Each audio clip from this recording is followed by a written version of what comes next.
మొత్తాన్ని వర్క్ అంతా అయిపోయింది. వర్క్ మొత్తం బోర్ వేసినారు. బోర్ అయిపోతానే మోటార్ బిగించారు. మోటార్ బిగించిన తర్వాత కనెక్షన్స్ అన్నీ అయిపోయాయి. ఇప్పుడు వెయిటింగ్ చేస్తున్నది, ఎందుకంటే కరెంట్ కోసం వెయిటింగ్ చేస్తున్నాము. కరెంటు వచ్చిన తర్వాతనే వెంటనే స్టార్ట్ చేస్తాము. స్టార్ట్ చేసిన తర్వాత వాటర్ ఎలా వస్తాయి, ఎన్ని ఇంచుల వాటర్ వస్తాయి, ఎన్ని అడుగుల్లో వాటర్ పడినాయి ఏమనేది ఈ వీడియో ఫుల్గా చూడండి, మీకు అర్థమవుతుంది. ఎన్ని అడుగుల్లో వాటర్ పడింది, ఎలా వాటర్ వచ్చినాయి, ఏ విధంగా గ్యాప్లు పడినది కనుక ఈ వీడియోలో పూర్తిగా క్లారిటీగా చెప్తాను. ఎన్ని ఇంచుల వాటర్ వస్తాయని మీరు కామెంట్ రూపంలో పెట్టండి. ఇంకా బోర్ స్టార్ట్ అయింది. ఇక్కడ ఇప్పుడు వచ్చి నీకు 60 అడుగులైంది. 60 అడుగుల నుంచి మొత్తం ఫార్మేషన్ చేంజ్ అవుతూ వస్తుంది.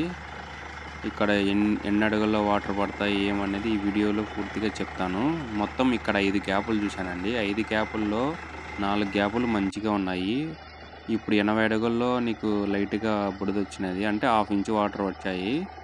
నేను ఇక్కడ మొత్తం 5 గ్యాపులు ఉన్నాయని చెప్పాను కదా, దీంట్లో 3 గ్యాపులు మంచిగా వాటర్ వస్తాయి. ఇంకొక 4వ గ్యాపు 1 ఇంచు వరకు ఉంది. 5వ గ్యాపు ఒక 1/2 ఇంచు వరకు వాటర్ వస్తాయి. కానీ ఇది డెప్త్ మాత్రం 1200 వరకు వేసుకోవచ్చు. ఇప్పుడు మనం అనుకున్నట్టు ఫస్ట్ గ్యాప్ తగిలింది. ఇంకా మొత్తానికి ఓవరాల్గా 4 గ్యాపులు ఉన్నాయి. 4 గ్యాపుల్లో ఎన్ని గ్యాపులు పడతాయి అనేది చూద్దాము ఈ వీడియోలో. ఈ గ్యాపులు ఇంకా పడితే, నెక్స్ట్ గ్యాప్ పడితే కనీసం అంటే 2 ఇంచుల వరకు గ్యాప్ రావాలి. ఈ వీడియో చూద్దాము. ఇది 200 వరకు లోపల గ్యాప్ రావాలి. ఈ వీడియో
ఇప్పుడు వచ్చి 145 అడుగులు అయిందండి. ఇక్కడ గ్యాప్ వచ్చింది. చూద్దాం ఎన్ని ఇంచ్ వాటర్ పైకి వస్తాయో చూద్దాము. ఇక్కడ ఫైనల్గా మంచిగా వాటర్ వస్తున్నాయి. చూడండి ఇక్కడ మొత్తం బౌలర్స్ పడింది, పచ్చశుద్ధ వచ్చింది. అంటే ఎల్లో కలర్ వచ్చిన ఏరియాలో కంపల్సరీ వాటర్ అనేవి ఎక్కువ ఉంటాయి. ఎందుకంటే ఆ లోపల ఉన్న లేయర్స్ అన్నీ చాలా లూజ్గా ఉంటాయి. వాటర్ సోర్స్ అనేది ఎక్కువ ఉంటుంది. ఆ గ్యాప్ పెద్ద గ్యాప్ వల్లనే నీకు అలా అవుతుంది. ఆ చిన్న చిన్న రాళ్ళు చిన్న చిన్న మట్టి లాగా ఉండి అంతా మిక్స్ అయ్యి వస్తున్న వాటర్ ఇవి. మొత్తం బౌలర్స్ అయితే చాలా పెద్ద పెద్ద రాళ్ళ మాదిరి పైకి వచ్చాయి. ఇక్కడ మాత్రం 2 ఇంచుల పైన వాటర్ వస్తున్నాయి ఇప్పుడు ప్రజెంట్ అయితే. ఈ వీడియో ఫుల్గా చూడండి, మీకు ఎక్కడ గ్యాప్ పడింది ఏమనేది క్లారిటీగా చెప్తాను. ఇక్కడ మాత్రం రైతు మాత్రం చాలా సంతోషపడుతున్నాడు. వాటర్ మాత్రం గుబులు పైకి కొట్టుకుంటూ వస్తున్నాయి వాటరు. ఫుల్ హ్యాపీ అండి. నేను కనుక రైతు ఎంత సంతోషపడతాడు, నేను కనుక అంతే సంతోషపడతా. ఎందుకంటే రైతు కష్టాలు నాకు తెలుసు. వాటర్ లేవని చాలా ఇబ్బందిగా పడినాడు అతను రైతు. నా కోసం 2 వీక్స్ వెయిట్ చేసి మరి నేనే కావాలని అదే పనిగా పిలిపించుకొని బోర్ వేయించుకున్నాడు. నా కోసం వెయిట్ చేసినందుకు థ్యాంక్స్ అన్న. కంపల్సరీ నేను ఎఫెక్ట్స్ అయితే 100% ఎఫెక్ట్ పెట్టాను. మొత్తానికి ఆయన ఉన్న ల్యాండ్ అంతా తిరిగిన తర్వాత ఫైనల్ చేసిన పాయింట్ ఇది ఒకటి. చూసినా ఇక్కడ మంచిగా వాటర్ ఉన్నాయని చెప్పాను, కరెక్ట్గా 100% వాటర్ పడతాయని కనుక చెప్పాను అనే ధైర్యంతో ఇక్కడ మొదలు చేశాడు. మంచిగా వాటర్ పడినాయి. హ్యాపీగా ఉన్నాడు రైతు, సంతోషంగా ఉన్నాడు. ఆయనకు మొత్తం దగ్గర వాటర్ లేవని వల్ల చాలా పంట కనుక పెట్టలేదంట. ఈ వాటర్తో ఫుల్ హ్యాపీగా పంట పెట్టుకున్నా, హ్యాపీగా ఉండు.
చిన్న గ్యాప్ వచ్చింది ఇక్కడ. ఆ గ్యాప్ వల్ల నీకు అలా చేంజ్ అయింది. వాటర్ మాత్రం మంచిగా వాటర్ వస్తున్నాయి. థ్యాంక్స్ ప్రతి ఒక్కరికి, ఈ వీడియో చూసిన ప్రతి ఒక్కరికి థ్యాంక్స్ అండి. ఈ వీడియో ఫుల్గా చూడండి. ఎందుకు పెట్టానంటే అంత లెంతీ వీడియో, మీరు ఎక్కడ ఏమనేది క్లారిటీగా తెలుసుకుంటారనే ఉద్దేశంతో నేను ఫుల్ వీడియో పెట్టాను. మంచిగా వాటర్ వస్తున్నాయి. మొత్తానికి ఓవరాల్గా 600 అడుగులు వేశారు. ఇది వచ్చి 80 అడుగుల్లో ఒక గ్యాప్ వచ్చింది, 145లో ఒక గ్యాప్ వచ్చింది, 240లో ఒక గ్యాప్ వచ్చింది. ఓవరాల్గా 3 గ్యాపులు వచ్చినాయండి. నేను చెప్పింది 5 గ్యాపులు. నేను చెప్పిన డెప్త్ ఓవరాల్గా 1300 చెప్పాను. కానీ ఆ ఏరియాలో 500 కంటే ఎక్కువ వేరు. కానీ ఒక 100 ఎక్స్ట్రా వేయించాను. ఎందుకు వేయించానంటే వాటర్ అనేవి పైన వచ్చాయి కదా, అందుకోసమే నేను డెప్త్ వేయించాను. కొంచెం స్టోరేజ్ కనుక అవుతుంది. అందువల్ల మోటార్లకు కానీ ఏదైనా వర్షాలు రానప్పుడు అందుకు ఇబ్బంది పడకుండా ఉంటారనే ఉద్దేశంతో డెప్త్ వేయించాను. వాటర్ కోసం ఎక్కువ నిలువ ఉండాలనే ఉద్దేశంతో 600 వేయించాను. ఓవరాల్గా అయితే ఇది 1100 వరకు వెళ్ళొచ్చు. ఇంకా రైతు సాటిస్ఫాక్షన్ అయినాడు కాబట్టి ఇంకా 600 వేస్తానా అని చెప్పేసి స్టాప్ చేసినాడు. ఈ వీడియో ఫుల్గా చూడండి. లాస్ట్ వీడియో నీకు ఎన్ని ఇంచ్ వాటర్ వస్తాయనేది కనుక నేను మోటార్ బిగించిన తర్వాత వీడియో పెట్టాను. ఆ వీడియో కనుక చూడండి. నేను ప్రతి ఒక్క రైతుకి ఒక విజ్ఞప్తి చెప్తున్నా. ఫార్మేషన్ మారలేదు, ఒకే కలర్ వస్తుంది, ఒకే బండి వస్తే పడవ అనేది ఉత్తదండి. కంపల్సరీ ఫార్మేషన్ చేంజ్ అయినా అయికపోని గ్యాప్లు అనేటివి ఉంటే కంపల్సరీ వాటర్ వస్తాయి. కానీ డెప్త్లో ఉండొచ్చేమో కానీ ఫార్మేషన్ చేంజ్ అనేది ఒక ఏరియాను బట్టి చేంజ్ అవుతూ ఉంటుంది, లేయర్ను బట్టి చేంజ్ అవుతుంది. అందువల్ల నీకు లేయర్లు చేంజ్ అయితేనే వాటర్ పడతాయని అంటారు. కరెక్టే, అది కరెక్టే, ఇది కరెక్టే. కానీ ఒక ఫార్మేషన్ కంటిన్యూగా వెళ్తుందంటే ఏదో ఒక చోట మాత్రం కంపల్సరీ చేంజ్ అవుతుంది. చేంజ్ అయినప్పుడే వాటర్ వస్తాయి. అది మాత్రం గుర్తుపెట్టుకోండి. ఈ వీడియో చూసిన ప్రతి ఒక్కరికి థ్యాంక్స్ అండి. ఈ వీడియో లాస్ట్ వీడియో మాత్రం కంపల్సరీ చూడండి. ఫైనల్గా హ్యాపీగా ఉన్నాను. ఎందుకంటే మోటార్ బిగించారు, వాటర్ ఎన్ని ఇంచుల వాటర్ వస్తాయని చూసిన తర్వాత ఇంకా హ్యాపీగా ఉంటాను. ఖచ్చితంగా ఈ వాటర్ ప్రతి రైతుకు ఉపయోగపడాలనే ఉద్దేశంతో పాయింట్ పెడుతున్నాను. అబ్బా వాటర్ ఫుల్గా వచ్చాయి, హ్యాపీగా ఉన్నాను. Thanks for watching. ఈ వీడియో చూసిన ప్రతి ఒక్కరికి థ్యాంక్స్ అండి. ఈ వీడియో చూసిన ప్రతి ఒక్కరు మాత్రం నా ఛానల్ సబ్స్క్రైబ్ చేయండి, షేర్ చేయండి, కామెంట్ చేయండి. మరిన్ని వీడియోస్ కోసం కావాలంటే బెల్ ఐకాన్ క్లిక్ చేయండి, లేదంటే నోటిఫికేషన్ ఆన్ చేసుకోండి. మరిన్ని వీడియోస్ కోసం నేను ఖచ్చితంగా అప్లోడ్ చేస్తూ ఉంటాను. ప్రతి ఒక్క వీడియో కంపల్సరీగా నా వీడియోలు చూడండి. నేను ఎలా చూస్తున్నాను ఏమనేది మీకు క్లారిటీగా అర్థం అవ్వడానికి కోసమే నేను ఫుల్ వీడియో పెట్టాను ఈ video. Thanks for watching. 10 HP 8 stage pump 50 feet. నీళ్ళు ఏ విధంగా వస్తున్నాయో చూడండి ఒకసారి. అక్కడ మన నాన్న, ఈయన రెడ్డి.